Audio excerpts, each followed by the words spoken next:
Greetings. So it would seem we find ourselves at the beginning of a new year. As is tradition, many of us will be ringing in this monumentous occasion by ingesting vast amounts of intoxicants and doing strange, unnatural things with candle wax. Many is the New Year's morning cry heard, "Oh, dear gods, what did I do to my body last night?" But this is hardly limited to strange, bleary-eyed moments of confusion and revulsion. It would seem that worldwide people could hardly keep track of their own bodies, much less anyone else's.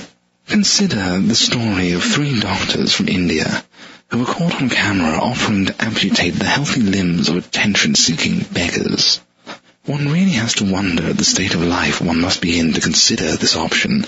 We in the fandom know the depths to which people will sink in the name of attention, but I have yet to find lone fingers posted on Fur Affinity. Just how lucrative can the amputation industry be? There are only a limited number of beggars after all, and one does not want to cut off one's nose to spite one's face. Perhaps the doctors are moonlighting in the curry industry. For more appetizing news, we moved to Cologne in Germany, where a plastic surgeon was cheated out of payment by 2 of his female clients. It seems the good doctor had performed the enormously generous operation with a gracious altruistic attempt to enhance the German landscape. When no payment was received, he produced wanted posters of the women featuring their newly enhanced assets. A top-selling newspaper helpfully published these life-size pictures to help track down the busty bandits. No doubt men all across Germany are now doing their civic duty and examining as many possible candidates. Ladies, your civic duty awaits. Well, that's all for this week. But remember, look after your body. You never know who might be wanting it.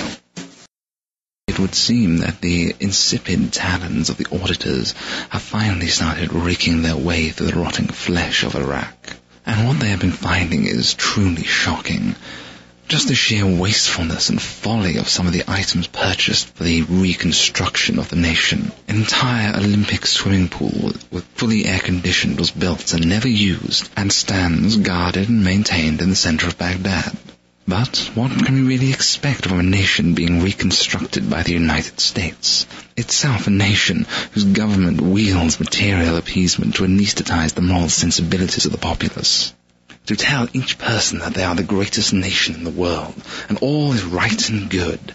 To dazzle people with flashing lights and gadgets, to make them ignore how many of their fellow citizens are starving and dying. To push from people's minds the fact that their rights are slowly being leached away from them, that they already lack the basic social care freely available upon those in the distant foreign nations which are constantly touted as nothing more than underdeveloped heathens who all aspire to be just like America.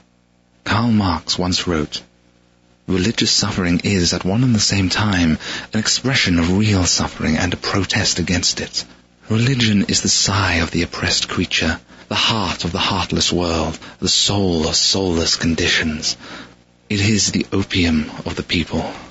The U.S. blindly marches inexorably towards theocracy, and all that are touched by Western culture also suffer the same religious fervor. In the absence of technological salvation, we have turned ourselves to faith. In the absence of proper care for its citizens, more and more turn to faith in quacks. When someone is seriously ill, the first response should not be to simply pray for them because the doctors have been placed beyond their means. And yet, daily, millions are told that this is what is best for them, that what they really need is not health care, but the largest gadgets. Everything will be okay as long as they keep watching the inane drivel that passes for television broadcasts. So is it really any wonder that when tasked with restoring a shattered nation, this culture's first instinct is to fund the construction and upkeep of swimming pools and television and air conditioning, while only a few feet away people suffer, starve and die simply for want of properly supplied basics of living? Isn't it funny how often the moral high ground looks so very much like the gutter? No? I'm Garr, once more at your service. Here in England, several schools are lobbying to change the national curriculum so that they may start teaching philosophy to children at kindergarten age. An admirable goal, and one quite at odds with the usual methods of modern teaching, methods that have turned once great places of learning into enforced processing centres for young minds. Indeed, the main part of a modern school's function is largely to break the will of its students, to grind out inquisitive thought and make them conform to the insipid drudge of wallowing mediocrity. Many may question the value of teaching philosophical ideas to one so young, but then many would miss the point. Many would have the next generation beaten into memorizing and regurgitating cold, meaningless facts and figures, taught like dumb beasts how to jump through just enough hoops to get a qualification for which they care nothing, so that they may crawl forth into the world and toil their lives away as lubricant to a machine which they even now know to be wrong. But to teach the young to inquire, to encourage and strengthen their natural inclination to question, is to impart to them a passion to learn, to be truly educated. In ancient Athens, the motto of Aristotle's Academy was that education is valuable because it is right for men to inquire. Only through educated philosophical inquiry can we hope to arrive at any truly informed choice. It should not be a question of whether or not these things are to be taught. What right does one generation have to withhold from the next that exalted esoteric pleasure of ravenous hunger for the acquisition of knowledge, and with it the empowering revelation that the world is theirs to change?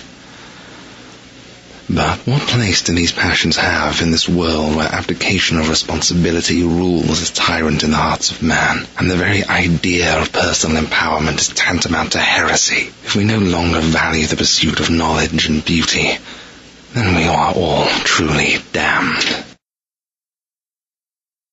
Salutations. Far too often for my liking, I encounter artists who are almost viciously prudish about anything that even approaches so-called adult artwork.